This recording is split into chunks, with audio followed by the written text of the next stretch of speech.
Non, je vais pas passer ma vie à faire un truc qui me plaît pas. Et encore aujourd'hui, parfois, je me pose la question, qu'est-ce que je ferais si je faisais pas ça? Demain, tout s'arrête, je sais pas, on veut plus de moi, je sais pas jouer. Oui. C'est chaud parce qu'il y en a qui arrivent derrière nous, tu vois, et qui ont déjà tout prévu, qui arrivent avec leur jeunesse, la fraîcheur et tout. Peut-être que mon temps est compté, tu vois. Tu te dis un peu ça. Bah en fait, tu te limites pas à être...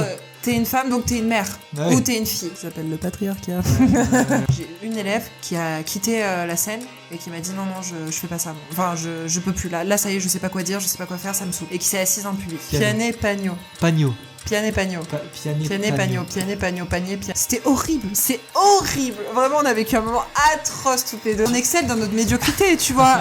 On est mauvaise, on sait rien faire, tu vois. Bienvenue sur The Actors Arc Podcast, un podcast dédié à la créativité. Un épisode presque chaque semaine. Je m'appelle Elliot Vincent, je suis un acteur mais pas que, et je serai votre hôte sur ce podcast. Aujourd'hui, notre invitée est Pauline Accard, une comédienne lyonnaise. Nous avons parlé de l'évolution en tant que femme dans le milieu du théâtre, de l'improvisation et de la direction d'acteurs, et de la nécessité de constamment réapprendre le métier de comédienne en explorant différentes facettes. Bonne écoute. Unleash your creativity with the Actors Arc Podcast. On a commencé ensemble, nous, l'acting. Oui. C'est trop drôle. C'est trop drôle. On était des bébés. Oui, bah on était les plus jeunes, Mais tous grave. les deux. Ouais. On sortait du lycée, hein. Toi, t'avais... Moi, je sortais du lycée, ouais. Je venais d'avoir mon bac, donc j'avais 17 ans quand je suis rentrée à l'acting. Ah bah pareil. Ouais, parce ouais, qu'on c'est pour avait- ça qu'on était les plus jeunes. Toi, t'es né en fin d'année? Non, c'est ça. Ouais, 27 décembre. Du coup, ouais, c'est ça. Donc en fait, on avait vraiment tous les deux 17 ans. Ouais. Je suis né en octobre, fin octobre, pareil, 30 octobre. Donc vraiment, on était deux bébés avec qui? Il y avait Et il y Léa avait aussi. Léa Zerbi aussi qui était. Et était l'année jeune après, comme il y a nous. d'autres aussi jeunes qui sont arrivés. Mais vraiment, Alors que maintenant, il y en a plein de jeunes. que des bébés, ouais, grave. C'est fou, ça, quand même, en fonction des générations Ouais. et de l'évolution. Mais nous, on était vraiment. Mais du coup, ça faisait bizarre parce que nous, on arrivait dans un monde où on avait l'impression d'être qu'avec des gens qui avaient genre 25, 30. Bah, je pense que du coup, on a mûri un peu plus Ouais. vite, tu vois, pas le parce choix, que. T'es obligé de t'adapter un peu à comment les gens fonctionnent parce Bah, que sinon, ouais. tu passes pour un gamin, quoi. Ouais, ou- ouais, c'est ça. Ouais, c'est un délire quand même quand tu arrives dans ce monde. Ouais. Ouais, c'était étonnant. Toi, tu l'as vécu comment d'arriver du coup jeune comme ça à cet âge-là dans un monde. Bah, moi, c'était mon rêve, tu vois, donc en soi, enfin, moi j'ai fait un bac scientifique, donc en me disant oui, je vais être vétérinaire, je vais soigner les animaux. Bah, tu parles, j'étais nulle à l'école. Je détestais l'éducation nationale, je trouvais que je rentrais pas du tout là-dedans. Donc j'ai galéré et arrivé en terminale S, je sais même pas comment, je me suis dit non mais en fait je vais pas continuer les études, ça marche pas, tu vois. Donc du coup j'ai cherché une école de théâtre un peu en scratch je pense et j'ai trouvé l'acting et j'ai passé mon audition en décembre pendant que je passais mon bac. Donc pendant ma terminale, je passe l'audition, Joël me dit OK, trop cool, let's go, tu vois. Et je crois que je le dis à mes parents, je dis à ma mère, bon bah, Je vais faire ça. ouais, ça y est, j'ai mon audition. Ma mère était super contente. Et du coup, j'ai tout fait pour avoir mon bac parce que c'était la condition. Ma mère m'a dit, tu vas pas à ton école si t'as pas ton bac. Et elle avait raison, tu vois. Donc j'ai poussé pour avoir mon bac, j'ai fini par l'avoir et je suis arrivée à l'acting et c'était trop cool, tu vois. Moi, j'ai adoré arriver dans ce monde. C'était étrange parce que du coup. Effectivement, on n'était pas les mêmes générations tout à fait. Je pense qu'on s'est adapté assez vite, tu vois. Enfin, moi, je me suis pas sentie à l'écart, en tout cas. Ouais. Mais tu découvres des personnalités. Enfin, et j'avais l'impression de rencontrer des gens qui étaient comme moi, tu vois, que j'avais pas au lycée, par exemple. Où on pouvait se dire, Pauline, elle est dans sa tête, ouais. C'est une artiste, tu vois, elle regarde des films tout le temps. Et à l'acting, je me sentais presque un culte, tu vois, parce que t'avais des gens qui avaient carrément plus vu de films que moi, qui s'y connaissaient 1000 fois plus en théâtre, parce que moi, en fait, j'en avais pas vu beaucoup, tu vois. Donc c'était ouf, tu vois, j'apprenais vachement, je pense, des autres, en fait. Ouais, ça nous a fait grandir vraiment plus vite. Ouais, je pense. Ouais, à fond. Parce qu'on n'avait pas le choix, vraiment de comprendre, sinon tu t'étais un peu laissé de côté, quoi. Bah, surtout dans cette école où t'as intérêt à te bouger le cul pour pouvoir avoir ta place, en quoi. plus, c'est ça aussi, quand même. Il y a un côté où si tu comprends pas comment ça fonctionne, comment parlent les autres, et que tu suis pas ce que font les autres, bah tu peux vite être mis de côté, donc t'as intérêt Ouais, c'est chaud en vrai. Hein. Ouais. Enfin, à 17 ans, on est jeune, hein, quand même. Pour vivre ce genre de choses, ouais, on était jeune. On est vachement Grave. jeune. C'était pas... En fait, je me dis par rapport à la plupart de mes potes de lycée, tu vois, qui eux ont fait plus des trucs normaux et tout, et se retrouvent du coup avec des gens de leur âge pendant au moins jusqu'à 25 ans. Après, forcément, tu évolues dans le milieu professionnel et tu vas avoir pareil d'autres gens plus vieux et tout. Mais ouais, d'arriver à 17 ans directement dans un monde où il y a des gens qui ont 25, 30, 40, même il y a vraiment de tous les âges. Ah bah ouais, il y avait tous les âges en plus. Et que tu dois comprendre eux, enfin tu dois du coup en fait ouais, t'as toutes ces histoires là de gens autour de toi qui vont te faire aller plus vite. Tu disais que t'as commencé à faire du théâtre pas avant de monter à l'acting. Ah si, avant, T'en faisais si ouais, j'ai commencé à 10 ans je pense à peu près, ok, et t'en fais tu sais déjà. en MJC. Et je faisais ça, j'ai fait ça pratiquement toute ma scolarité, et j'ai retrouvé un texto hier que j'avais envoyé à ma prof de théâtre, et je crois que j'avais pas fait en terminale justement pour me concentrer sur mon bac. Où je lui disais non, je pourrais pas venir cette année, faut que je bosse. Donc j'étais pas allée à mon année de terminale. Mais sinon, ouais, tout avant, et c'est là que j'ai connu l'improvisation aussi, parce que du coup je prenais des cours à la MJC de Bron.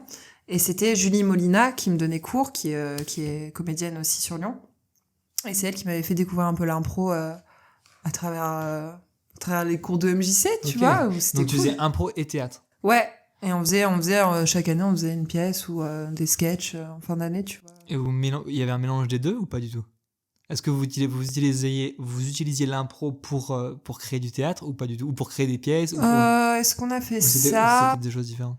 J'ai fait ça avec un autre prof après que j'ai eu plus tard, parce que Julie après faisait plus certains cours, donc j'étais avec les adultes, j'étais passée avec les adultes, je crois. Et ouais, on avait fait un spectacle où on partait d'impro. On avait travaillé des impros en fait, et on les avait gardés, après on les avait retravaillés, on avait fait un spectacle à la fin de l'année avec ça. C'était un délire aussi, mais mais c'était bien. Moi j'aime bien, ouais, c'était cool. Et donc du coup, donc tu faisais du théâtre, impro avant, et t'as pris la décision d'aller dans ce milieu-là quand t'avais genre 18 ans, donc un peu avant le bac. Ouais, franchement, mes mes déclics de me dire en fait, je vais pas passer ma vie à faire un truc qui me plaît pas. Enfin, je vais pas.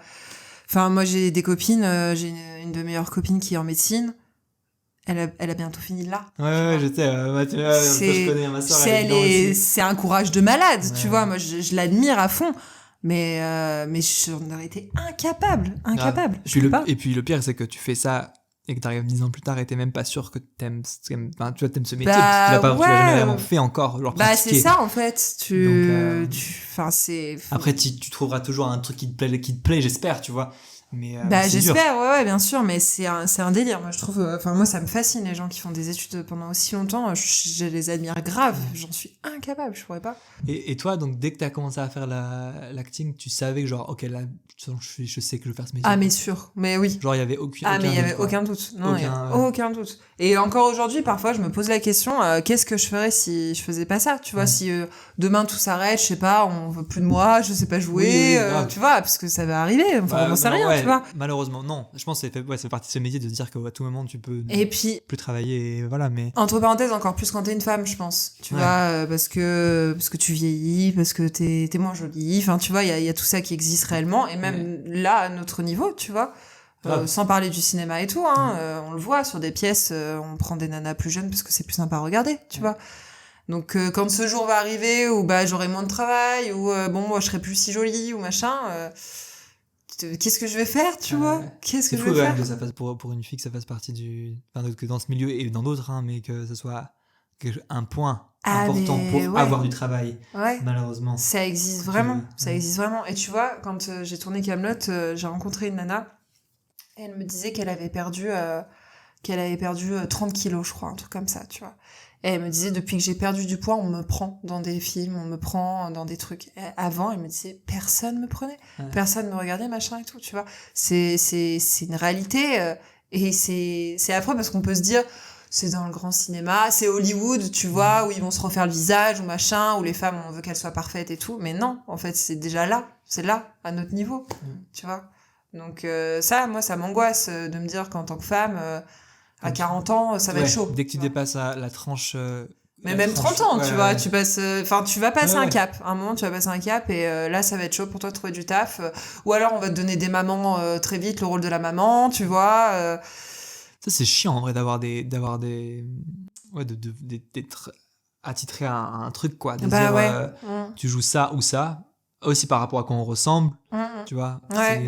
Parce qu'on va très vite dans le cliché, en fait. Ouais, c'est vrai. Que ce soit au théâtre aussi, hein, mais... J'ai la chance qu'on me choisisse pour certains trucs, tu vois, pour l'instant. Tu vois, par exemple, mon amoureux Romain qui écrit, il a écrit 2 pièces. Les 2 rôles me collent vraiment, tu vois. C'est 2 rôles qui ont rien à voir, mais c'est des trucs où il savait que moi j'allais bien jouer là-dedans, tu vois. Ça allait marcher, quoi. Ça allait marcher. Là, quand je joue Zézette dans Le Père Noël est une ordure, c'est un délire, tu vois, mais c'est de la création. Puis bon, Lana a tout créé de base, donc toi, t'essaies juste de rechoper un peu ces trucs. Tu crées un peu à ta façon aussi et tout, donc ça va. Je pense pas être catégorisée encore dans quelque chose. Ouais. Parce que j'essaie à chaque fois de créer des persos vraiment différents. Mais moi, c'est plus du côté de la vieillesse, de vieillir et qu'on n'ait plus envie de me voir, tu vois. Non, ça y est, ce Pauline se passait, tu vois.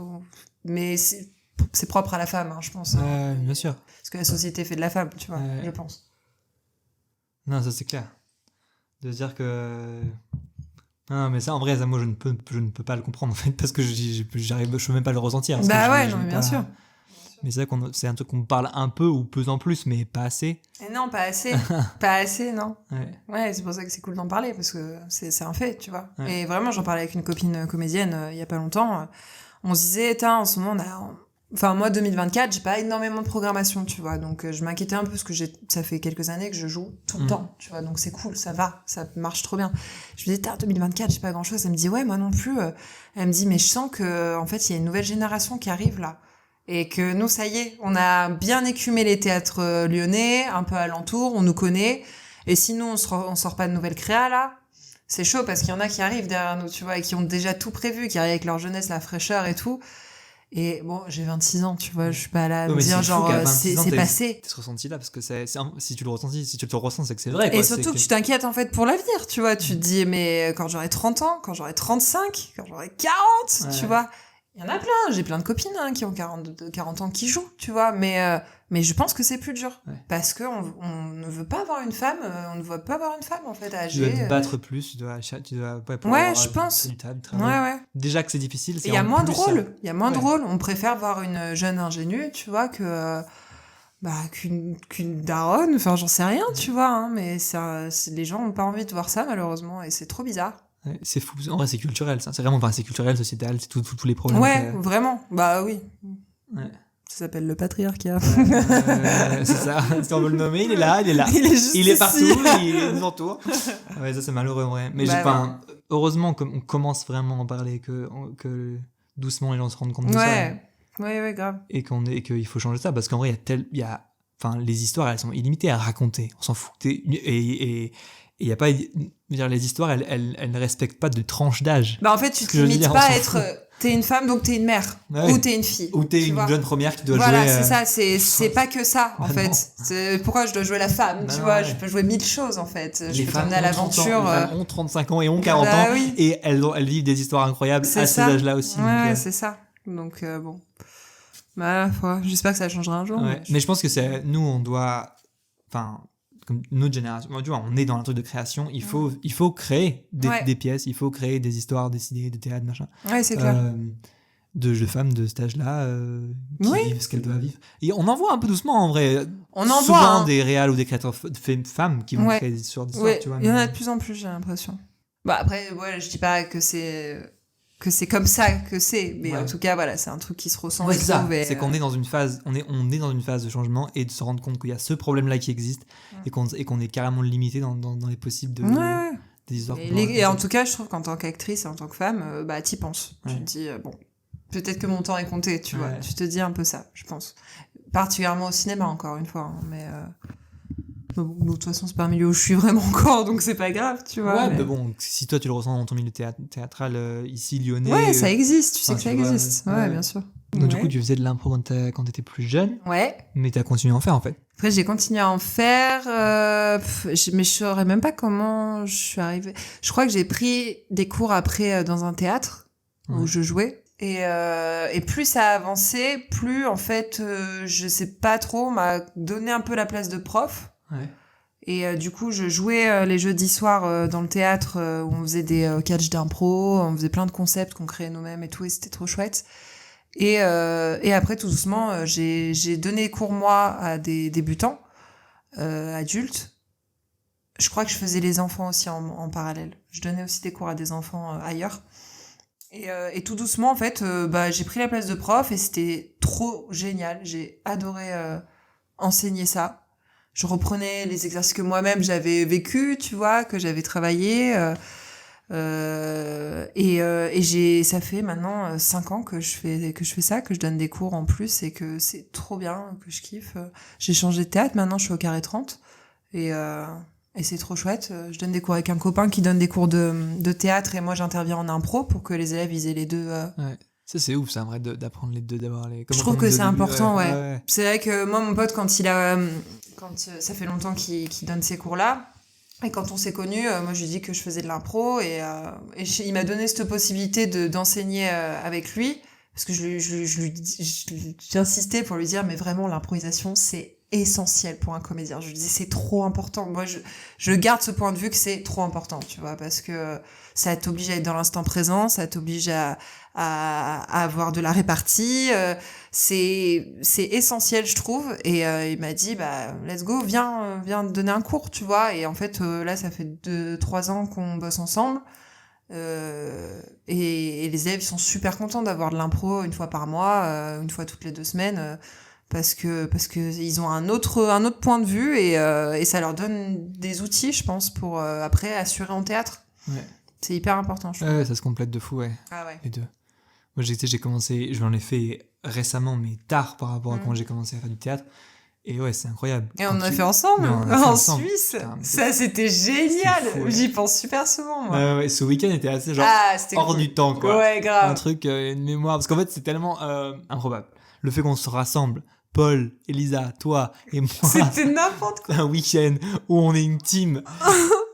On joue pour Londres, alors rien à voir, c'est en Suisse contre des gens genre improbables qu'on connaît pas. Ah ouais. Non, c'était dingue. Dingue. Franchement, c'était génial. Et moi, ça faisait 2 ans que j'étais pas montée sur scène en impro, tu vois, je crois. Donc mais c'était. Moi, tu m'as tué, hein. Ce week-end-là, tu m'as tué. Vraiment, moi, j'étais pas. Parce que du coup, moi, à l'époque, je me rappelais de toi, de l'acting. J'avais pas on n'a pas retravaillé ensemble depuis. C'est vrai, ouais. Et je t'avais jamais vu faire de l'impro. Tu m'as tué ce soir-là. Enfin, les 2 soirs où je t'ai vu jouer, tu m'as tué. Mais vous aussi, vous avez assuré. Ouais, j'avais joué 2 soirs. Ouais. Mais tes persos là, même ton énergie, tu lidais tout le truc. Parce que du coup, c'était des versions longues, tu sais. C'était des impros longues, il y avait des histoires et tout. Et c'était fou comme tu prenais le lead sur toute l'histoire. Enfin, vraiment, ça envoyé du lourd de fou, quoi. Ouais, c'est gentil. Mais c'est là que je te dis que c'est l'importance de la création de personnages. Ouais. Moi, je pense que c'est mon petit atout en impro qui fait que, bon, tu vois, je m'en sors. C'est que à chaque nouvelle impro, je me dis, il faut créer un perso béton de ouf, parce que ça te crée tout un univers, tu vois. C'est vraiment ce que j'expliquais à mes élèves hier. Et tu nourris les autres aussi. Tu nourris tout le monde, tout. Hier, pendant mon cours, je leur faisais faire un narrateur, donc ils sont tous en cercle, ils racontent une histoire, tous ensemble, une phrase chacun, tu vois. Et je leur dis, par contre, le narrateur, c'est un seul et même perso. Donc si le premier narrateur, il commence à faire un perso, vous devez tous choper le même. Et il y a une nénette qui commence avec un accent italien en faisant comme ça, tu vois. Et du coup, ils ont tous dû jouer ça. Et leur histoire, elle était super parce que du coup, ça y est, ils étaient en Italie, les mecs, ils étaient dans la mafia, il y avait tout un truc autour, tu vois. Et je leur ai dit, mais c'est ça en fait. Vous avez chopé un personnage et d'un coup, il y a tout un univers qui se crée autour de vous. Et c'est comme ça pour moi qu'on débute une impro, tu vois. C'est d'avoir déjà un personnage béton. Et après, tu peux t'éclater avec. Et après, c'est fluide, ouais. Ouais. Et même, je trouve que ce truc-là où tu dois réapprendre, c'est en tant que comédien à avoir ton cerveau d'enfant un peu, tu sais, à être complètement ouvert, ton imaginaire complètement ouvert sur les possibilités de ce que tu peux jouer, des mondes que tu peux créer autour de toi et tout. Ouais. Et l'impro permet ça, tu vois. Ça le permet à fond. Et en même temps, et puis c'est un lâcher-prise de malade, tu vois. Et ça, pour l'avoir, le lâcher-prise, c'est hyper difficile, je pense. Enfin, tu le sens, tu vois. Mais même moi, quand je débutais l'impro, tu dis non, mais vas-y, là, je suis ridicule. Enfin, tu sais, tu te regardes tout le temps. Mais comme quand tu débutes le théâtre, tu vois. Quand t'arrives, tu joues une scène, tu te regardes tout le temps. Tu te dis, je suis nulle, c'est nul. Ils doivent se dire que je suis mauvais, machin et tout. L'impro, c'est pareil. Au début, c'est infernal. Moi, j'ai eu des élèves au début j'ai eu une élève là, il y a 2 ans qui a quitté la scène et qui m'a dit non, je fais pas ça. Moi. Enfin, je peux plus. Là, ça y est, je sais pas quoi dire, je sais pas quoi faire, ça me saoule. Et qui s'est assise dans le public. Et moi, j'étais pas bien, tu vois. Je me suis dit merde, j'étais peut-être brusquée, peut-être qu'on est allé trop vite. Enfin, tu vois. Et juste parce que je pense qu'elle était dans un auto-jugement de ouf, elle est revenue la semaine d'après. Elle a fait un exercice, 2 exercices, et après elle montait sur scène tout le temps. Elle allait tout le temps sur scène. Et je pense qu'elle avait chopé le truc de dire bon allez, en fait je m'en fous, tu vois, je m'en fous de ce que les autres pensent, je m'en fous de ce que moi je pense, parce que c'est le plus dur soi-même, je pense. Et après tu t'éclates quoi. Et c'est pour ça que c'est indispensable l'impro pour un comédien, je trouve. Ça t'apprend à lâcher prise de malade. Après t'en as plus rien à faire. C'est ça. Mais je pense qu'il y a pour te reconnecter avec ce lâcher prise, c'est ça, avec cette capacité à ouvrir ton esprit, que t'es capable que ton imaginaire il est présent, en fait il est là, t'as un imaginaire comme tous les autres, c'est juste que tu lui as juste fermé les portes, mais tant que tu lui dis pas ok, qu'est-ce qu'il y a là-dedans, tu vois. C'est ça, non mais c'est ça. Mais et il y a rien mieux que de l'impro pour libérer ce truc-là. C'est mon point de vue en tout cas, enfin oui c'est mon point de vue, parce qu'il y a des gens qui... Je crois que c'est Yvan qui disait qu'il était pas fan d'impro dans son podcast. Je crois que lui, en faire, je crois, s'il aime bien, c'est plutôt regarder, je crois. Ouais. Dans le genre. Mais souvent, c'est bizarre, il y a des gens qui disent qu'ils aiment pas regarder l'impro. Mais c'est trop drôle, j'ai un bouquin que j'ai acheté qui s'appelle les mécanismes de l'improvisation, je crois. Ouais. Enfin, faudrait que je revoie le titre.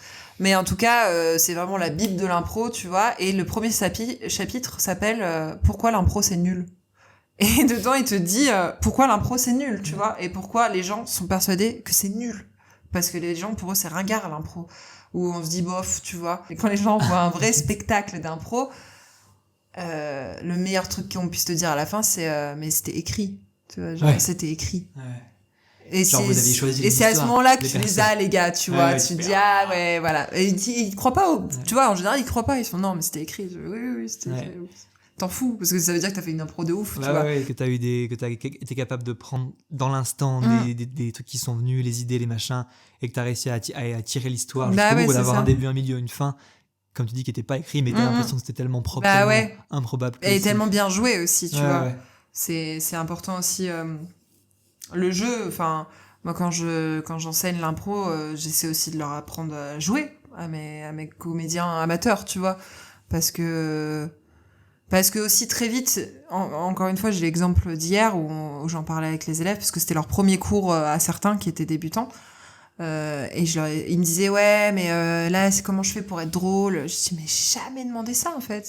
Personne ne dit que l'impro c'est drôle. L'impro c'est pas drôle en fait. Enfin c'est comme tout, ça peut être dramatique, ça peut être horrible. Il y a des magnifiques impros qui sont terribles, tu vois. Où il y a pas un rire, mais par contre. Mais pas du tout. Mais ça joue de ouf. Et c'est ça aussi qu'il faut leur enseigner, je pense, c'est apprendre à jouer, apprendre à être présent et apprendre à être vrai, tu vois. Juste c'est de la vérité qui sort.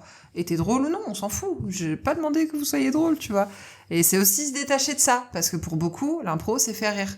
Donc les gens attendent de faire rire, et s'ils ont pas de rire, ils se disent « j'ai pas de rire », et du coup, ils s'embrouillent dans leur truc, tu vois.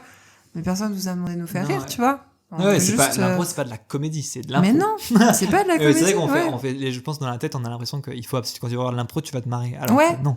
Ouais, tu vas avoir une histoire. Mais en plus, c'est souvent le cas, tu vois, bien sûr. Mais d'un coup, les improvisateurs, ils peuvent te foutre au milieu une impro de malade, drama de ouf, et toi, t'es en tant que public, mais tu te prends une gifle quand tu vois ça. Tu te dis, ah ouais, ça, je m'y attendais pas. Je m'attendais à me marrer et tout, mais là, qu'on me tire les larmes, c'est ouf, tu vois. Et ça existe vachement, ça existe, c'est super. Ouais, et ceux qui prennent vraiment ça au sérieux. Parce qu'après, il y a un côté où tu vas en impro, tu vas te libérer, tu vas accepter de faire de la merde, te planter. En vrai, c'est souvent pour ça qu'on rigole. Oui, c'est ça en plus. On rigole souvent parce qu'on voit le comédien en chier sur scène, c'est ça. en train de faire de la merde et ça marche pas. Et même qui va le commenter, hein, tu vois, qui commente. Oui, c'est ça. Attends, je m'attendais pas à ça. Oui, c'est ça. Et ça, à la limite, tu vois, ça arrive souvent, mais peut-être, Et c'est pour ça moi, c'est ça qui me fait kiffer quand je regarde de l'impro. Après, c'est d'accepter que d'être avec le comédien et le soutenir dans le fait qu'il va se planter, que ça va être de la merde. C'est de la bienveillance aussi du point de vue du public, tu vois. Et encore une fois... Qui est pas présente tout le temps au théâtre. Non. Bah non. Ouais, c'est ça. Vraiment. Parce que comme tu as ce truc-là de, ok, ces comédiens ont censé avoir préparé leur pièce, Grave. appris leur texte, machin. Du coup, t'as tout le monde, tu viens au théâtre en te disant que ça doit être mortel. Oui, c'est ça. Alors que ça reste quand même du théâtre vivant Oui. et Et tu peux avoir un oubli de texte ou tu peux être moins bon un soir et tout. et en général, c'est ça que tu te souviens, c'est quand il se passe des choses inattendues. Bah ouais, à la c'est fois ça. pour le comédien et pour le spectateur. Grave. Et donc de l'impro. C'est quand il y a de l'impro dans le théâtre qu'on s'éclate. C'est vrai. Non mais après, voilà, je dis pas il faut foutre de l'impro de partout, tu vois, mais en tout cas, c'est nécessaire pour réagir à tout, pour choper tout en fait, déjà, tu vois. C'est le moindre accident sur scène, il faut réussir à le choper. Si tu peux pas l'ignorer, tu vois, je sais pas, t'as un bout de décor qui se casse la gueule, ça te tombe dessus, tu peux pas continuer à jouer ton truc. Enfin, il se passe quelque chose, t'es obligé de le choper. Donc, je sais pas. En tout cas, pour moi, c'est important de faire de l'impro. De développer cette capacité-là, les capacités que l'impro va t'apporter. Ouais. Ouais, bah moi, comme je dis, quand j'ai commencé là, à Londres avec la FBI, French British Improviser, ils ont toujours des noms un peu trop FBI. Mais ouais, ça m'a tellement appris sur là où j'en étais, moi, dans mon lâcher prise, en fait. Dans ma capacité à être présent et dans ma capacité aussi à faire face à l'échec, à dire que je fais de la merde, que j'ai rien préparé. Et tu te revois en tant que débutant, je trouve, en tant que comédien débutant. Franchement, t'as des trucs. Bah, tu vois, quand on a bossé avec Yvan, avec Caro. Oui, ça, on va en parler, grave. Absolument. Je spoil déjà ou on en parle plus tard? On peut en parler maintenant, grave. Donc, quand on a bossé sur Piané Pagno avec Caro et Yvan. Piané Pagno. Pagno. Piané Pagno. Piané Pagno. Piané Pagno. Panier piano.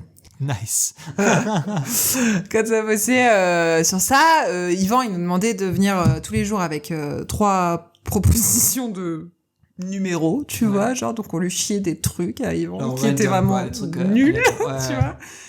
Et je sais plus, un jour, il nous a demandé de faire une scène, on lui avait proposé une scène hyper second degré, où on en faisait des caisses et tout. Il nous a dit, non, vous allez me rejouer cette scène, mais premier degré, quoi. Et avec Caro, on ne savait plus jouer. Mais on ne savait plus jouer. C'était horrible, c'est horrible. Vraiment, on a vécu un moment atroce toutes les deux, où juste quand on en est sorti, on était en mode, c'était horrible. Elle me dit, mais on s'est revus à l'acting, quand vraiment t'es devant Joël et que t'es en mode, je sais pas jouer, tu vois, c'était affreux. Et juste, enfin, tu vois, on était revenus aux bases des bases, quoi. C'est quand même un délire, tu vois. Maintenant, ça fait 7 ans. 8 ans qu'on est acteur. Ouais, t'es comédien, que t'as passé des heures sur un plateau devant des gens et tout. Et en 3 secondes, dans la cave de l'Odéon, avec Yvan Lecomte sur un canapé, je me retrouve, mais nul, tu vois, nul. Et Caro, pareil, toutes les deux, on est en mode, mais c'est horrible, on sait plus jouer, tu vois. C'est dingue, quand même, de se dire de faire face t'en reviens là.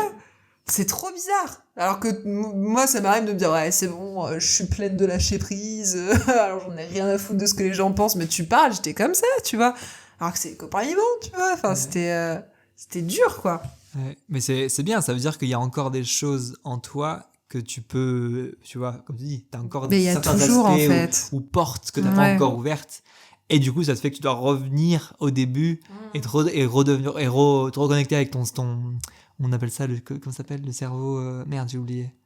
Beginner's brain, le cerveau des débutants. Exactement. Ça, le truc où t'as un peu la naïveté de pas savoir quoi. Ouais. Et du coup, tu vas être nul, mais on s'en fout, quoi. Bah ouais, mais c'est trop bizarre. Mais du coup, ça fait peur pour quelqu'un qui a déjà de l'expérience depuis, je sais pas, 7, 8 ans, 9 ans, 10 ans, ou et de te dire, ok, en fait, j'ai le droit d'être nul. Mais c'est, en fait, et puis ça sera ça tout le temps, tu vois, j'en reviendrai toujours à ce truc-là. Dès que t'apprends un nouveau truc, parce que là, en plus, on commençait le clown, donc c'est un art que je connais pas du tout. C'est un art que je connais pas. Où je suis pas du tout compétente. Donc en fait, tu me fous là, tu me dis fais-moi du clown, je dis non, c'est horrible, au secours, je sais pas faire, je ne sais pas faire du tout. Je pense que c'est méconnu aussi pour les gens qui connaissent pas trop l'acting ou quoi, qu'il y a plein de il y a comédien, c'est un mot, mais en fait dans le comédien il y a tellement de choses. T'as une ribambelle de tu vois, le drama, la tragédie, le comédie, l'improvisation, le clown. C'est plein de formes de ce que c'est qu'être un comédien sur une scène, raconter une histoire. C'est ça. Et que tu peux être très bon dans un truc et ne pas savoir du tout comment faire un autre. Même si du coup, si t'arrives à faire un peu tout ou tu connais un peu tout, tu vas forcément devenir meilleur parce que tu vas travailler tous les aspects de ce que c'est qu'être un comédien. C'est ça. Ou les formes d'histoire que tu peux raconter. Mais le clown, du coup, donc t'as découvert le clown là, il y a récemment, en fait. Ah bah, et puis j'ai découvert ça, quoi. Juste vraiment, ce qu'on en a fait, tu vois. Mais je sais même pas si on peut dire qu'on a fait du clown, parce que parce qu'on en est une base, Ouais. et que... C'est fou en vrai de vous dire, on va créer un spectacle de clown, on sait pas ce que c'est. Non, mais les meufs sont folles, quoi. Les meufs sont... Mais en fait, c'est que, vu qu'on a eu ces dates, comme Yvan il t'a expliqué, on nous file des dates, et avec Caro, on s'est dit, non, on veut pas faire une histoire, tu vois, on n'a pas envie d'écrire une pièce, on n'a pas envie d'écrire une histoire, on n'a pas envie de faire du café-théâtre, voilà, on veut que ça soit nous. Et nous, c'est nous, à 3h du matin dans le salon, pété, qui font des stories et qui ont pas de sens, tu vois, mais qui nous font marrer, nous, de l'absurde, tu vois. On voulait partir sur de l'absurde toutes les deux. Trit, le clown vient à nous, et surtout Caro, qui s'y connaît un peu plus quand même, enfin, qui en a vu plus que moi en tout cas. Et je sais pas pourquoi, on s'est dit, tiens, let's go, on fait ça, mais je sais pas pourquoi, parce qu'on n'est pas formé à ça. C'est trop bien. Bah ouais, on s'est jeté dans le vide, littéralement, vraiment, ça a été, je crois qu'il le dit Yvan aussi, ça a été un peu douloureux, tu vois, on s'est jeté dans le vide. C'était fou, c'était débile, tu vois, mais en tout cas, on a sorti quelque chose qui a existé, tu vois, et qu'on va retravailler, j'espère, et qui existera sous d'autres formes, je pense que que vous allez développer, parce que t'as une base qui existe, et maintenant, après, il reste plus qu'à en faire quelque chose. Tu peux toujours repasser des couches. C'est ça, et puis il faut qu'on se forme. On va se former aussi, quand même, parce que là... C'est Liam qui fait du clown. Là, ouais, j'ai pas vu encore ces spectacles. J'ai vu son cabaret. Moi, j'ai découvert le clown. J'avais jamais vu du clown être dans un spectacle. Ouais. Putain, c'était fou. Ça devait être trop bien, ouais. Mais j'aimerais bien le voir. Non, moi j'étais choqué. Hein. À la fin, je te dis, j'en parle dans le podcast d'Yvan, mais j'étais choqué, quoi. Ouais. J'avais jamais vu ça. Enfin, j'avais jamais vu ça, en fait. Même là, tu vois, rien que de me rappeler, je me dis, putain, c'est un ovni, quoi. C'est genre, c'est pas du théâtre, c'est autre chose, c'est un autre truc. Mais c'est indescriptible. Et puis en plus, souvent, les clowns, en fait, c'est des putains d'acrobates. Enfin, ils ont un truc aussi, en plus physique, tu vois. Ils savent faire quelque chose. Avec Caro, on sait rien faire. On ne sait rien faire. En vrai, c'est ça qui est pas mal. Donc, nous, c'est ça, on excelle dans notre médiocrité, tu vois. On est mauvaise, on sait rien faire, tu vois. Donc, c'était ça, notre spectacle, c'est qu'on était en mode, tenez, il y a tout ça qu'on sait pas faire. Voilà ce qu'on sait en faire, parce qu'on sait pas en faire, tu vois. Donc, c'était un peu ça, le délire. Mais nous, très vite, on se heurtait à... on n'a pas de talent, en fait. On n'a pas de talent particulier. On n'a pas... En tout cas, c'est le genre de talent un peu bizarre. Il y a quelque chose, ils ont quelque chose, c'est des... toujours un truc chelou qui... C'est des créatures, les clowns, tu vois. Ils sont torturés, ils ont quelque chose de ouf en eux, tu vois. C'est un peu genre le personnage... Enfin, la partie de toi cassée un peu. Ouais, c'est la partie sombre un peu de toi. Que tu révèles à travers ce perso. Ouais. Ah, c'est ouf. Et j'en ai pas vu assez. Faut que j'en vois parce que... C'est pareil, je pense que c'est un truc qui peut, quand t'es comédien, si tu sais faire un peu de ça, ou si t'as découvert, ou travaillé un clown, que tu peux ensuite réutiliser dans des personnages peut-être moins clownesques. Tu vois ? Ouais. Parce que chaque personnage a son clown. Après, tu vas pas aussi loin que dans un spectacle de clown. Oui. Mais Oui, chaque perso a son truc, bien sûr. Ouais. Surtout dans la comédie. Il y a un truc quand même. De rythme. Du coup, le spectacle est devenu ce truc-là de OK, on fait avec ce qu'on a. Rien. On fait avec le rien. Ouais. On fait avec le rien. On a rien. On n'a rien à offrir, on va vous offrir du rien. Bah ouais, c'est ça. Mais c'est médiocre. Mais c'est clownesque. En ça. Oui. Parce que c'est débile, en fait. C'est absurde, tu vois. C'est la nana, elle te dit, on va faire un spectacle. Et en fait, c'est nul. C'est nul. Je fais une rapide interruption dans votre écoute pour vous dire que si vous aimez ce contenu, la meilleure manière de soutenir le podcast est de s'abonner à la plateforme sur laquelle vous l'écoutez. Spotify, YouTube, Apple Podcast ou autre, et de nous suivre sur tous les réseaux sociaux à The Actors Arc. Merci à vous, on y retourne. D'ailleurs, du coup, ce truc de duo avec Caro, c'est un moment quand même que vous bossez ensemble maintenant, en mode duo. Hein. Vous avez bossé beaucoup de trucs à deux. Ouais. Enfin, vous faites pas que ça, mais c'est important maintenant dans votre chemin, vous deux, d'avoir bossé ensemble. D'avoir créé des trucs ensemble. C'est surtout que on vivait ensemble. Oui, il y avait ça aussi, ouais. Donc on se disait quand même, faudrait peut-être qu'on se bouge le cul, tu vois, faire quelque chose. Et puis on se bougeait pas le cul du tout. Parce qu'on aime bien rien faire aussi avec Caro et toutes les deux à regarder Undo Stress, tu vois. Donc du coup, fallait qu'on se bouge. Et en plus, les gens nous le disaient, tu vois. C'est ça aussi qui était touchant, c'est que y a beaucoup de gens qui nous disaient, putain, mais faites quelque chose toutes les deux, c'est cool, votre humour il est chouette.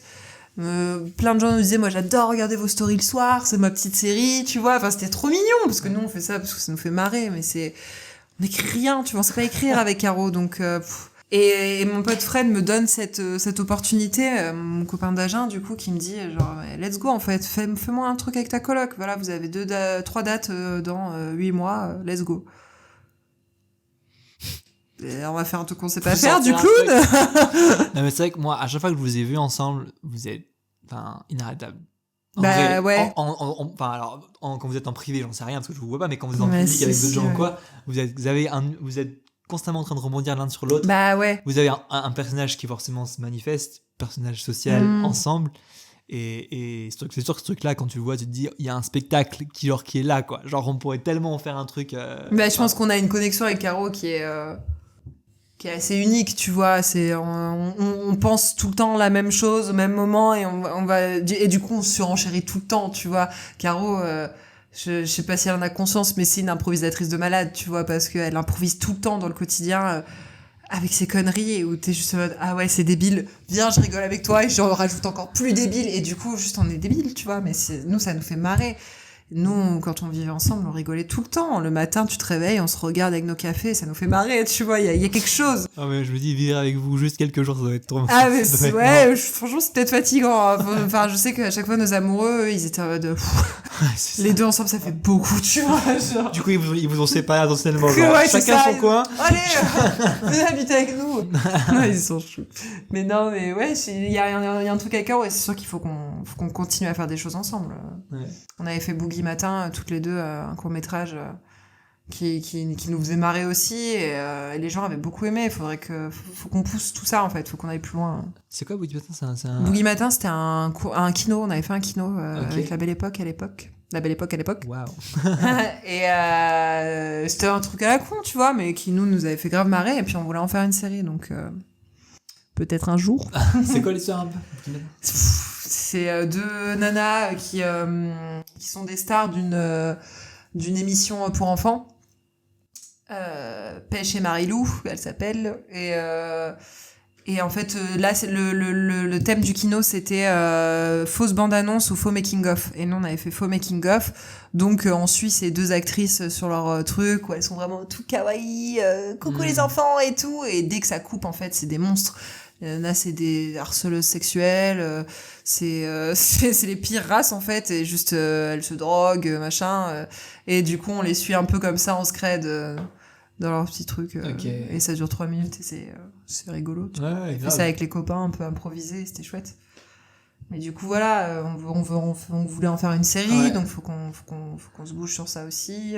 Piane et Pagno, faut que ça avance. Ouais. On a des projets ensemble, tu vois. Et vous aviez fait aussi... Non, Dieu n'a rien à voir là-dedans. Oui. Je confonds. Ouais, on avait fait ça ouais. aussi. Ça, on la joue plus. C'était un gros projet, ça aussi, pendant longtemps. Oh, ça a duré longtemps, ouais. C'est peut-être par là aussi que vous avez développé cette connexion. Bah, en fait, à force d'être avec quelqu'un aussi, tu... Ouais. Bon, au-delà de ça, en plus, oui. on est meilleurs amis, tu vois. Vous avez donc, vos caractères. Il y a un truc, oui, on est un peu indissociable sur ça. Enfin, très vite, je pense, la connexion, elle s'est faite avec Caro. On avait joué ensemble aussi sur une autre pièce il y a longtemps. Et pourtant, à l'acting, vous étiez pas... Pas du tout. Ouais. Pas du tout. C'est drôle, ça. Et c'est marrant parce que moi, je dis souvent à Caro, mais moi, je t'admirais trop à l'acting, je te trouvais trop forte et tout. Elle était en mode... Alors moi, vraiment, mais personne, quoi. T'étais pas là, elle me dit, non, tu vois. Je savais pas qui tu étais. Ah, mais c'est trop drôle, non, avec Caro, en fait, on s'est connus après l'acting, tu vois. C'est trop drôle. On est devenus amis en 2017, je crois. Donc, ça faisait 1 an que j'étais sortie de l'acting et elle 2 ans, quoi. Ouais, c'est ça, parce qu'elle avait un écart avec nous, ouais. Ah ouais, donc, non, t'es pas copine à l'acting. Et du coup, vous êtes rencontrés rencontrés un peu, devenus potes par cette pièce-là, en fait, la pièce de... Par une autre pièce, ouais. Mais, par une autre pièce. Ouais, par une autre pièce, on avait fait Avignon en 2017 ensemble et... Ah oui. Okay. Sur une pièce, voilà. Oui, je vois, okay, je me rappelle. Et oula, c'est pas l'heure de baisser. Et à ce moment-là, ouais, on est devenus grave potes. Du coup, vous aviez joué là-dessus sur Avignon, ok, pardon. Ouais, okay, et après, on a fait Dieu, je pense. Okay. Dieu n'a rien à voir là-dedans. On n'a pas fait Dieu, littéralement. Oui. On n'a pas fait Dieu. Et, ok, donc ça s'est enchaîné après. Ouais. Mais c'est marrant, ouais, se rencontre qu'on fait avec certaines personnes et que ça dure et qu'il y a quelque chose qui se passe. Et Ouais. du coup, là, c'est un mélange entre votre vie privée et pro. Oui, c'est ça, il y a les deux. Et puis en même temps, en plus, c'est un duo féminin, c'est assez rare, tu vois. Ouais. Donc c'est cool. C'est cool. Non, faut qu'on en fasse quelque chose, tu vois. Oui. Oui. Ça vaut le coup. Et je trouve chaud de voir votre spectacle de rien, du coup. Ah bah ouais, moi aussi. J'ai trop chaud de voir ce néant de spectacle. Ce néant, ouais. Ah ouais, c'est un délire, hein. C'est rien.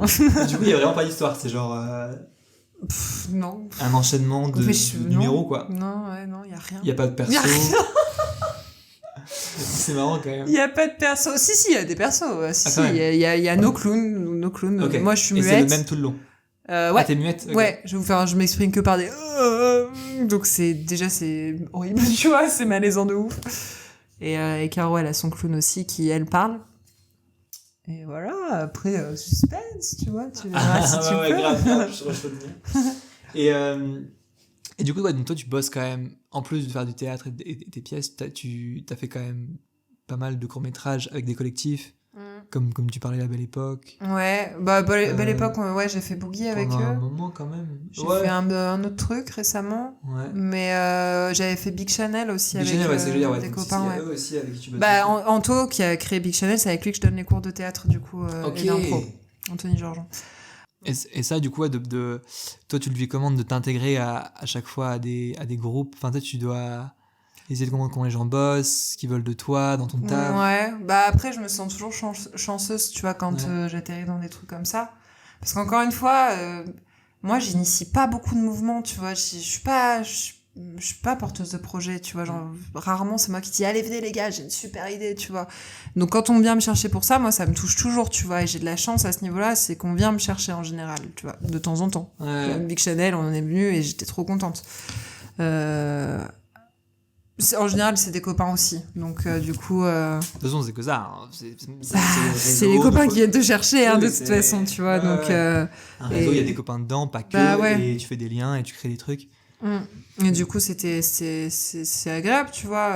Après, moi, le travail, je suis toujours à disposition du réel, tu vois. Donc, on me demande de faire quelque chose, je le fais, tu vois. Et si ça me paraît aberrant, on va en discuter. Mais sinon, non. Alors ça, vraiment, non, en fait, je vais pas me mettre toute nue. Mais voilà, mais sinon, non. Ça c'est toujours kiffant, ouais. T'as jamais eu de... Tu te retrouves trop bien, quoi. Ok. Non, j'ai pas eu une mauvaise expérience, en tout cas. Pas en collectif de copains, tu vois. Ouais. Et des bonnes expériences, genre des trucs de ouf. Il y a un projet qui m'a vraiment marqué. Ouais, t'as fait kiffer. Je jouais pas dedans. Ok. Je faisais la direction d'acteur. Trop bien. Donc c'était génial et c'est un moyen métrage qui dure 30 minutes, je crois, qui s'appelle Beat Me, qu'on a fait à Paris avec Louis Chamard. Je le connais pas, ouais. Tu connais pas, non? Et du coup, ouais, c'est Louis, du coup, qui était un copain de Romain de base et d'Hélène Martinelli, qui m'a proposé ça. Il m'a proposé de faire la direction sur son moyen-métrage. Et du coup, je suis partie 10 jours à Paris. Et on a fait ça. Et c'était trop bien. Moi, j'ai adoré cette expérience. C'était hyper dur parce que on faisait des horaires de malade. 10 jours, 30 minutes de film. Trop bien, en vrai, un projet comme ça. Ah, c'était ouf. Vous aviez de la thune là-dessus? Ouais, il avait chopé un prix du CNC. Donc, du coup, il avait un petit budget. Donc il avait une équipe de ouf. Nous on n'était pas payés, tu vois, mais il avait une équipe de malades, des comédiens top et certains comédiens dont c'était le premier tournage, tu vois. Donc et moi dangereux ça en vrai. Comment? Dangereux ça en vrai. Ouais, de ouf. D'avoir des petits nouveaux très risqué. Ouais. Et je pense qu'au début on avait tous peur, tu vois, on était tous en mode bon, allez, va falloir y aller, tu vois. Et l'expérience était top, tu vois. Mon boulot, c'était juste qu'il soit vrai, qu'il soit juste, qu'il dise les bonnes choses au bon moment. Et Louis, pour lui, il avait pas cet œil-là. Lui, il était technique, etc. Il pensait ne pas avoir l'œil vraiment de la direction d'acteur. Et il m'a confié ça et c'était trop top de travailler ensemble sur ça. Ça, c'est une expérience que j'ai adorée. Moi, faire la direction d'acteur, ça, c'est un truc qui me fait vraiment kiffer. Ok. Comme donner des cours, tu vois. Du coup, ça va avec. Il y a un truc... Et comment, moi je suis comme toi, j'adore ça, diriger des acteurs. Ce truc-là d'observer, c'est trop bien. Tu sais, les détails de ce qu'ils font, de leur mouvement du corps, de comment ils pourraient se placer, de machin. Et que du coup, toi, comme à l'extérieur, tu peux voir ce que ça raconte comme histoire et tu peux aller chercher l'histoire que tu veux que ça raconte. Du coup, toi, c'est quoi un peu le process quand tu regardes quelqu'un qui joue et te dire, tu vois, qu'est-ce que tu vois, comment tu le diriges, qu'est-ce que tu lui dis, c'est quoi un peu les étapes? Je pense que je le dirige comme j'aimerais qu'on me dirige, tu vois. Donc je vais y aller avec le plus de tact possible, à mon avis, j'espère. Parce que quand on est comédien, on est une petite chose fragile, tu vois, et Bien sûr. on a un ego, et il faut jouer avec les égos aussi des gens, parce que tout le monde en a un différent. T'en as, ils en ont rien à foutre, tu vois, que tu leur fasses des retours. Enfin, ils sont hyper d'accord, et ils vont écouter à fond. T'en as d'autres qui vont dire, non, j'ai pas fait ça, en fait. Non, Je- pas du tout, je vois pas de quoi tu parles. Bah, non, j'ai pas fait ça. Et tu fais... C'est en dur, fait, ça. si, parce que c'est filmé. Tu vois. Non, mais attends. Et j'ai fait ça parce que ça. Ouais, mais ça, enfin, là, mais ça marche pas. Mais la caméra dit non. Tu vois, et du coup, c'est hyper dur ce truc-là. Particulièrement ouais, quand t'es derrière la cam, tu vois. Ouais. D'être en mode vraiment, moi je vois que là, derrière la cam, ça marche pas ce que t'es en train de faire. Et quand tu te dis non, mais attends, je comprends pas, je fais ça pour ça. Et tu fais. Eh ben oui, mais bon, vraiment, va falloir le gommer, tu vois, parce que, donc, bon, voilà, j'essaye d'être au maximum, la plus douce possible, tu vois, et puis, après, techniquement, je sais pas comment te dire, tu vois, je vais choper, ce qui pour moi sonne pas juste, je vais réfléchir en même temps à toutes les techniques que j'ai pu apprendre ou enseigner, tu vois, j'essaie de choper un peu de partout sur ça. Dans le moyen métrage qu'on a tourné, il y a une scène qui était très difficile, c'est la scène finale où le personnage est pas loin de se suicider, tu vois, et juste il se tape le visage. Enfin, la scène elle est écrite, elle est hardcore à jouer, tu vois. Et le comédien, il allait pas où le réal voulait qu'il aille, tu vois. Et ça a été dur pour nous deux, le comédien et moi, de l'emmener là-bas, tu vois, parce que du coup, il y arrivait pas, il me disait mais comment je peux faire, machin, et on a cherché plein de techniques ensemble. Je dis écoute, bah il y a ce type de technique, il y a ça, il y a le mécanique, il y a l'organique, il y a le machin, le truc, il y a transposer, ce qui est un peu chaud aussi, tu vois. Donc j'étais en mode voilà, t'as tout cet éventail de techniques, et essaie de choisir celle qui te correspond le plus, tu vois. Et on testait tous les deux, il était dans la baignoire sous la douche, trempé pour la scène. Et juste, moi j'étais assise à côté de lui dans la baignoire et on discutait, tu vois, et c'était lunaire, quoi. Ouais. Et au final, après une bonne heure, je pense, de discussion et de trucs où il se concentre, machin et tout, on a tourné cette scène qui fonctionne super bien, tu vois. Et le réal était trop content. Et le mec, il est sorti avec des bosses comme ça parce qu'il y allait fort, tu vois, il y allait vraiment. Mais c'était cool. Et c'est ça qui est important dans la direction d'acteur et qui est difficile, c'est tu sais où tu veux emmener le comédien, mais par où on passe, tu vois. Par quel chemin ? Ouais. Comment on l'emmène là-bas sans le blesser ? Comment on l'emmène là-bas sans qu'il se fasse du mal, tu vois ? Enfin, c'est compliqué en vrai, comme taf, mais c'est trop intéressant. Moi, j'ai trop appris en tout cas en faisant ça. Ouais, tu dois être ouvert, enfin rester ouverte à se dire qu'il y a plein de portes, comme tu dis, possibles, et essayer de comprendre, ok, c'est quoi ta porte. Ouais. En tant que, comme tu dis, directeur d'acteur, de décider de te mettre à la place du mec ou de la fille et de comprendre, ouais, ok, pour toi, qu'est-ce qui a marché en plus pour cette scène, parce que ça se peut pour une autre scène, tu auras dans autre chose. Bah ouais. Mais c'est fou comme ça, comme expérience d'avoir bossé avec, Ah, c'était ouf, ouais, franchement. Alors, 10 jours avec des ça, comédiens. Ouais, c'était trop bien. On faisait des horaires de malade, mais c'était cool. Et toi, du coup, de faire ça, qu'est-ce que ça t'apprend, toi, en tant que comédienne, ou comment, toi, maintenant, est-ce que tu arrives, toi, plus ou mieux à t'auto-diriger comme en dirigeant d'autres gens, tu vois, en trouvant des mécanismes de comment diriger d'autres gens, ou même en te regardant toi à la cam en te disant, ok, du coup, comment, si moi j'étais à la place de la personne qui me dirige moi-même, en me regardant dans la cam, qu'est-ce que je me dirais à moi-même? Je sais pas si c'est possible, ça. Franchement, je sais pas si c'est possible. En tout cas, je pense pas avoir la prétention de savoir me diriger toute seule. En vrai, j'aurais toujours besoin de quelqu'un pour me diriger, parce que c'est... Je vais choper les défauts chez les autres, je vais choper les petits soupirs, je vais choper les petits trucs qui me paraissent pas trop justes. Mais sur moi-même, non, tu vois. Ou alors, je vais me mater en capta sur un spectacle, je vais faire, oula, putain, j'en fais des caisses, ou là, je suis hyper fausse. Pourquoi personne me l'a dit, tu vois? Moi, je croyais que j'étais un génie à ce moment-là. Tu vois, t'as ce truc-là, tu te dis, ah ouais, non, en fait, pas du tout. Donc non, je suis incapable de me diriger toute seule. Moi, j'ai toujours besoin de quelqu'un, tu vois. J'insiste toujours pour qu'il y ait un metteur en scène. Là, je vais tourner un truc, j'ai insisté pour qu'il y ait quelqu'un en direction d'acteur. Moi, j'ai besoin qu'on me dirige, tu vois, que je sache si je pars pas dans un chemin rien à voir, en fait. Ouais.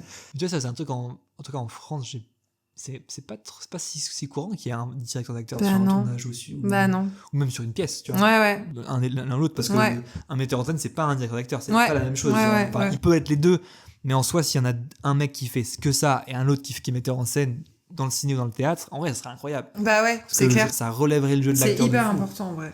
Parce que du coup, en fait, c'est quelqu'un qui dirige l'acteur, il va accompagner l'acteur dans son jeu, en fait. Enfin, il y a un côté où il va essayer de le comprendre et de mettre à sa place et d'y aller doucement. C'est hyper Faire important. attention à l'ego, parce que comme tu dis, il y en a qui ont ouais. plus ou moins d'ego, ou qui ont plus ou moins évolué dans le fait de prendre du recul sur le fait d'être dirigé. Parce que comme tu dis, souvent au début on est tous en mode on prend ça personnellement dès que tu fais un truc Ah mais oh, moi, putain je suis pas bon. Ah ouais, au début c'est horrible. Ça, et puis ça mais, m'arrive encore, je pense, de me dire ah ouais. ouais bon bah vas-y c'est que je suis mauvaise ou je suis nulle, enfin tu vois, Ouais. ça m'arrive tout le temps. Bah, soit tu réagis en mode je suis mauvaise, je suis nulle, ou soit tu réagis en mode Mais pas du tout. Mais pas du tout. Mais j'ai raison et pas toi. Il y a deux écoles dans la réaction. Voilà, c'est ça. Mais bon, ça va je crois, mais du côté genre je suis trop mauvaise, oui, ça tout le temps, tu vois, enfin ça m'arrive souvent. Ça arrivera toujours, je pense. Et c'est peut-être plus ça, hein. C'est J'en plus sais ça, rien, ouais. je pense, mais... Ouais, je pense qu'il faut un petit mix des deux, quoi. Oui, c'est ça, faut pas non plus te dire à chaque fois que t'es mauvais, parce que sinon, non, ça va être horrible.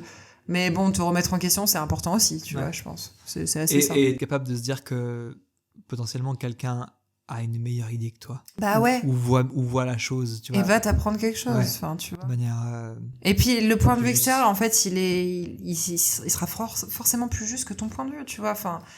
Je te dis, moi, les acteurs, je leur faisais des propositions, s'ils refusaient ou s'ils me disaient mais non, je fais pas ça, machin et tout, je dis mais si, en fait, moi, j'ai les écoutes, j'ai le casque, j'ai le combo, je vois ce que tu fais. Et je vois que ce que tu fais là, ça ne passe pas. Ouais. Donc, je te le dis. Après, au final, fais ce que tu veux. Ouais. Je suis pas... Au bout d'un moment, avec le RAL, vous vous démerdez, tu vois. Mais si le réalisateur il est ok, bah... Bah, c'est ça. Voilà. Mais sauf que là, ça me pique les oreilles et c'est pas juste, tu vois. Viens, on essaye de faire ça, tu vois. Donc, c'est hyper compliqué. Et c'est pour ça que c'est dur aussi de diriger parce qu'il faut être doux, il faut se remettre en question déjà aussi soi-même. Est-ce que moi, j'ai vraiment la vérité? Mais non, tu vois. Encore une fois, c'est peut-être subjectif, tu vois. Ouais. Moi, mon goût, c'est de jouer comme ça. Ça se trouve, c'est pas du tout le goût des gens, tu vois. Donc, c'est une prise de risque aussi. Ouais. Et le RAL, il te fait confiance dans ton goût à toi. Donc, tu vois, aussi, c'est compliqué, en vrai. Par exemple, là, si on te filait un texte d'une nouvelle pièce, c'est quoi ton process? C'est quoi? Tu commences à faire quoi avec ce texte? Bah, vraiment, je vais le découvrir, donc je vais le lire. Comme je te dis, je vais essayer de comprendre pourquoi je vais dire ces choses-là. Qui je suis, qui est ce personnage, tu vois. Je vais peut-être essayer de choper son passé un peu, donc me faire un peu son passé avant sur une feuille, si tu veux. Le relationnel avec les autres. Ok. Ça, tu le notes, du coup. En tout cas, je le conscientise, tu vois. Je vais choper vraiment le relationnel. Parce que, par exemple, c'est ce que je suis en train de vivre avec Un air de famille, la pièce dont je te parlais tout à l'heure. Qui est un nouveau projet. Qui est un nouveau projet. On a déjà fait 2 lectures. Donc, c'est une pièce de Bakri et Jaoui. Et elle est... j'ai trouvé qu'elle était dure à jouer, tu vois. On a joué Le Père Noël est une ordure, qui est vraiment une comédie dark, quand même, parce que la pièce est chaude, tu vois. Ouais. Mais bon, moi, mon personnage, j'en fais des caisses, c'est rigolo, c'est fun, et c'est pas trop dur, ça va, tu vois. Là, je joue le personnage de Jaoui, donc la petite sœur, et le relationnel est hyper compliqué entre les frères et sœurs, parce que c'est pas le même. Il y a la mère aussi qui rentre dans le truc. Et ça, pour le coup, les 2 jours de lecture qu'on a fait, je me suis dit, putain, moi j'ai du boulot à faire parce que faut que je sache comment j'aime mes frères, à quel niveau je m'entends avec eux. C'est une meuf qui est un peu, tu sais, qui est féministe, puis c'était années 80, tu vois, donc 90 peut-être, je dis une bêtise. C'est une nana féministe, tu vois, qui met des jeans, qui est saoulée, qui vient de tèche son patron au bureau, donc elle est elle a un truc qui est dur à choper, je trouve. Et du coup, je me dis, je vais avoir du boulot sur ça. Il va falloir que moi je me note le relationnel, comment il est. J'ai retrouvé ce à quoi je pensais tout à l'heure. Quand j'enseigne, et j'essaye de me l'appliquer à moi-même aussi, je parle beaucoup de la respiration, qui, je pense, est importante pour l'énergie, quand tu montes, quand tu descends, quand tu vois. Et je trouve que la respiration, faut la bosser, faut la comprendre, tu vois. Ok. Quand ça part de là, tu vois, du coup, ça part de là, donc je suis en colère, il se passe quelque chose intérieurement, je vais respirer Ouais, bien fort. Je trouve que la respiration, elle joue beaucoup. Du coup, t'essaies de dire, ok, à ce moment-là, mon perso, dans un segment en particulier, comment il respire. C'est ça que tu vois. Il y a un peu de ça, je Ok. trouve. Et en fonction de comment il respire, ça va te donner de l'indication sur ce qui se passe à Et l'intérieur en de lui, fait, quoi. soit ça va être mécanique et du coup, pour jouer la peur, je vais faire ça et puis peut-être il va se passer un truc vraiment intérieurement où en fait je vais me chier dessus, tu vois. Enfin, tu vois ce que je veux dire, c'est Bien soit sûr, je vais me le créer mécaniquement, soit en fait ça va venir tout seul et je vais avoir peur et d'un coup ma respiration va s'accélérer, tu vois. Et c'est là que je dis par exemple quand je dirige à quelqu'un, je lui donne ces deux outils. Soit tu y vas organiquement, tu vis le truc, tu t'es terrifié et d'un coup ta respiration va s'accélérer, sauf si t'arrives pas à partir de là. Partons sur le mécanique, respire et là peut-être que ça va te créer quelque chose, tu vois. Bien sûr. C'est des techniques, tu vois, je Ouais, dis pas ouais. que j'ai la Non, vérité. mais en hein. vrai, moi, je bosserai un peu à ta façon. La technique, du coup, je te parlais de Chekhov, là, que j'enseigne et que moi, enfin, qui me convient, moi, dans comment je travaille, ça serait lié à ça. Ça serait comprendre où est le corps. Donc, la respiration en fait partie. Ouais. Et en fait, après, tu as le mouvement du corps, dont la respiration. Oui, dans un moment en particulier, qu'est-ce qui se passe? Donc, tu reproduis ce qui se passerait et ensuite, ce qui vient. Donc, tu dis, Ouais, c'est ça. ça peut être de la colère, ça peut être de l'excitation, ça peut être, enfin, une respiration rapide, ça peut être lié à de la peur, Ça peut être plein à de choses. plein de différentes Ouais. émotions, mais en fait, tu passes par un mécanique, Un truc simplement mécanique, corporel, ouais. physique, et la suite, elle vient toute seule, quoi. Ouais. Et c'est ce que je faisais sur l'école des femmes, je sais pas si... non, sur les faux escapins. Et sur les faux escapins, je faisais Zerbinette qui se tape un fou rire. Ouais. Et à l'époque de l'acting, je ne savais pas du tout rire. Sur commande comme ça, je savais pas jouer le rire. Et en plus, elle se tape un gros fou rire quand même, tu vois. Mais oui, c'est la scène avec le gars. Avec le beau-père, je beau-père, crois, ou que Qui est que super diable long. allait-il faire dans cette galère, tu vois. Super longue, cette scène. Elle est super longue, elle tu parle vois. pendant Ouais, trop c'est longtemps, ça, ouais. elle raconte que l'autre il est monté sur la galère des Turcs, il s'est fait enlever, mort de rire, et l'autre, le père, il y Ouais, allait. et elle est tout. dure, celle-là, ouais. Et elle est chaude, tu vois, cette scène. Et 18 ans, ça fait 1 an que je suis à l'acting, et moi, je sais pas provoquer ce rire, tu vois. Et je crois que c'était Brice qui m'avait dit, mais crée-le. Bien sûr. Et du coup, je me souviens d'être dans les escaliers en coulisses, à être faut qu'il y ait un truc qui monte. Ouais. Mais c'était quand même fake, tu vois, parce que j'arrivais pas vraiment à le faire. Mais je me souviens de galérer sur ça, par exemple, tu vois. Et aujourd'hui, c'est peut-être quelque chose que je choperais encore pour essayer de me taper un fou rire, tu vois, mais c'est dur. Ah, mais ça, tu commences dans un truc mécanique et puis jusqu'au moment où ça devient vraiment un fou Bah rire, oui, quoi. c'est ça. Mais pour le coup, le fou rire, c'est quand même un truc dur. Parce que c'est un. Là, C'est on dur, parle de je lâcher trouve. prise, c'est un lâcher prise qui est assez. C'est comme pleurer. Ouais. C'est un peu les extrêmes d'une émotion où ton corps il est complètement. Il part un peu en vrille, quoi. Ouais, et t'as des gens qui gèrent ça super facilement. Ouais, c'est hein. vrai. Donc Ouais. t'as des mecs, ils se tapent des fous rires et t'es en mode putain, ils jouent trop bien, tu vois. Enfin, je sais pas, moi, par exemple, Yvan, il fait partie de ces mecs où quand il rigole, t'es en mode putain, waouh, il rigole de ouf, le gars, tu vois. Enfin, c'est impressionnant. Enfin, Ouais, il y en a, ouais, c'est vrai que c'est un truc où t'actives quelque chose dans ton Ouais. corps qui est plus ou moins facile d'accéder, en fait. Et c'est dur. Ouais.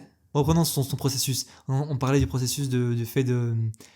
On te file un texte, donc tu lis. J'intellectualise beaucoup, je pense quand même. Je pense que je suis beaucoup sur le mais T'intègres pourquoi, beaucoup la- pourquoi Oui, elle pourquoi ça, pas, pourquoi pas. qui est-elle. En vrai, Stanislavski, c'est beaucoup ça au début. Hein. Ouais, c'est ça, ouais. Dans le processus, d'abord, il y a une grosse étape qui est dans la tête. Hein. Ouais, c'est ça. Où, comme tu dis, tu vas créer le passé, ou tu vas essayer d'écrire les relations entre chaque personnage.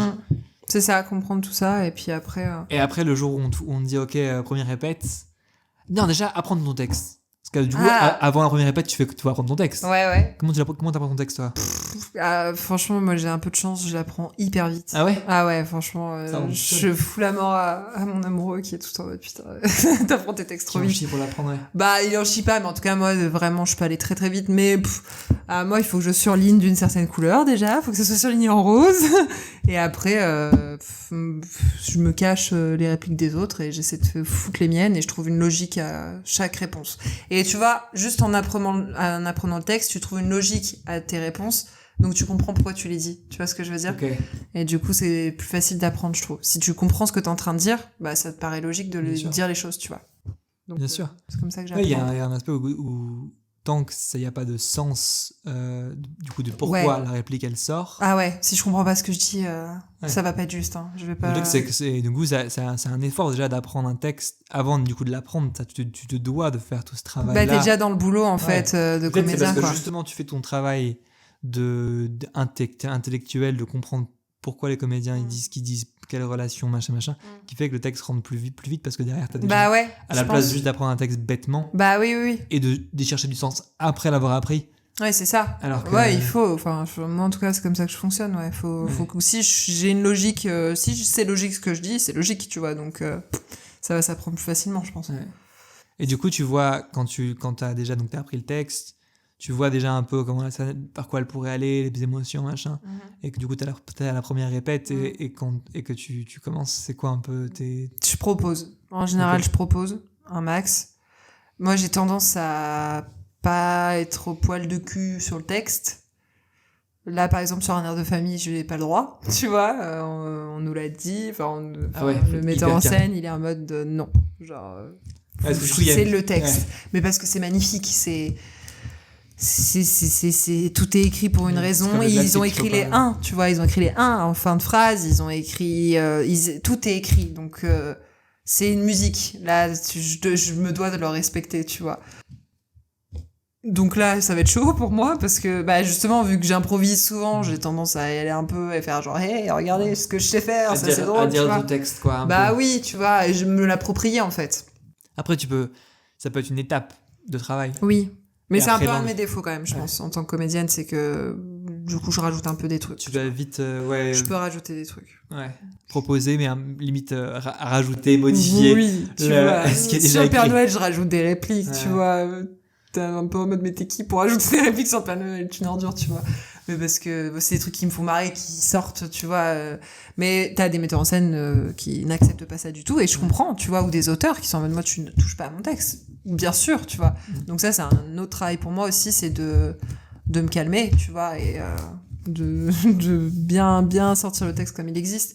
Et du coup, j'essaye de proposer, comme moi, j'ai ressenti le truc. Et après, soit on me dit, bah, genre, cool, ok, c'est ça. Rarement le cas, quand même. On va te dire, genre, ok, pas mal, mais tiens, essaye plutôt ça. Et du coup, j'essaie de m'adapter à ce qu'on me dit, tu vois. Ouais. Mais ça Je suis passe toujours par à là. l'écoute. Ouais. Mais tu vois, c'est cool parce que l'impro, en fait, ça a quand même un gros impact sur comment tu. Mais, et franchement, encore une fois, tu vois, quand je te décrivais un peu mes étapes, bah, c'est pareil qu'en impro. Tu vas travailler la respiration, tu vas travailler ton personnage, et en fait, il y a tout qui se crée autour, tu vois. Tu vas lui créer peut-être un tic de langage, un truc. Enfin, ouais, ça m'aide vachement, je pense. L'impro m'aide vachement dans mon travail de comédienne. C'est sûr, c'est Ouais. sûr. Tu as trouvé des outils qui te soutiennent, qui t'aident dans la création. Ouais. Parce que je me dis, enfin, si t'as pas d'impro ou t'as pas, comment tu crées? Parce que ça devient hyper strict ou non, enfin limité quoi. Si un comédien qui est pas capable d'improviser ou de créer comme ça dans l'instant, tu sais, qui est C'est peut-être constamment un comédien obligé qui se fait de. plus diriger, je sais pas. Ouais. Je sais pas. Mais ça doit être chiant parce que en vrai tout se crée dans le moment quoi. Puis même quand une pièce existe déjà et que tu la joues pendant longtemps, c'est parce que tu vas chaque soir, tu vois, que tu la joues, Bah ouais. modifier des trucs, Bah ou ouais, machin, c'est testé en fait. qui fait juste, que c'est excitant et bah que ouais. t'as encore envie de la jouer, tu vois, 100 fois De et ouf. que tu t'en lasses pas d'explorer des possibles, tu Ouais, vois. ouais. Mais encore une fois, je pense que t'as des mises en scène qui te permettent pas ça, tu Ouais. vois. Je pense que c'est ce que Yvan disait quand il parlait de Michalik. Ouais. Où justement, c'est de la musique, c'est au poil Tout de est cul. carré, ouais. Et c'est carré, tu vois. Et je pense que tu peux quand même t'épanouir là-dedans, hein. Je pense que c'est génial de jouer ça. Mais là, du coup, tu vas pas proposer 1000 trucs, tu vois. Parce que je pense que le mec, il va dire non, en fait. C'est comme ça que Moi, je c'est comme ça que je l'ai écrit. pensé. Là, ce que je joue actuellement, c'est des trucs où je peux me permettre de proposer à fond. Et notamment les pièces de mon copain où lui, il m'écrit des personnages un peu foufou, tu vois. Et justement, pour te libérer de Bah oui, c'est ça. Mais, tu vois, il y a vraiment ce truc-là de... Comme, ouais, on parlait de différentes formes de comédiens, différentes formes de théâtre, d'écriture, de projet. Tu vois, t'es un comédien tu peux être un comédien qui va justement avoir besoin d'avoir un cadre hyper carré, machin, et tu vas être trop bon là-dedans. Mais tu peux être aussi un comédien qui va avoir besoin juste qu'on lui donne au moins, oui, une structure, c'est une pièce, et ensuite, c'est où il y a un personnage et là-dedans il fait ce qu'il veut et il sera mortel. Ouais. Et ou alors parce que peut-être que celui-là, si tu le mets dans un truc beaucoup plus cadré comme un truc Michalik, il sera pas bon quoi. Ouais, c'est ça en plus. Ouais, je pense que ça dépend des types de comédiens. Je sais pas trop. Tes élèves, du coup des élèves d'impro, tu ne t'enseignes que l'impro là en ce moment. Ouais. Quand ils arrivent, genre le premier cours, c'est quoi que tu leur fais faire? Bah, c'est ce que j'ai fait hier, hein, du coup. Ah ouais, c'était Ouais. la première cours hier. Okay. Ouais, en impro, j'apprends. J'ai plusieurs modules, on va dire, et mon premier, c'est vraiment la découverte de la base de l'impro, qui est le oui et même que. C'est la base, tu vois. Oui, c'est que okay. oui, j'accepte ta proposition, et même que je rajoute une proposition par-dessus, et là on avance et on fait une impro de ouf. C'est la base de la base de la base, tu vois. Donc c'est le premier truc, c'est la première étape et le premier truc que je leur file. Donc on fait ça via des exercices à la con, tu vois, où on est en cercle.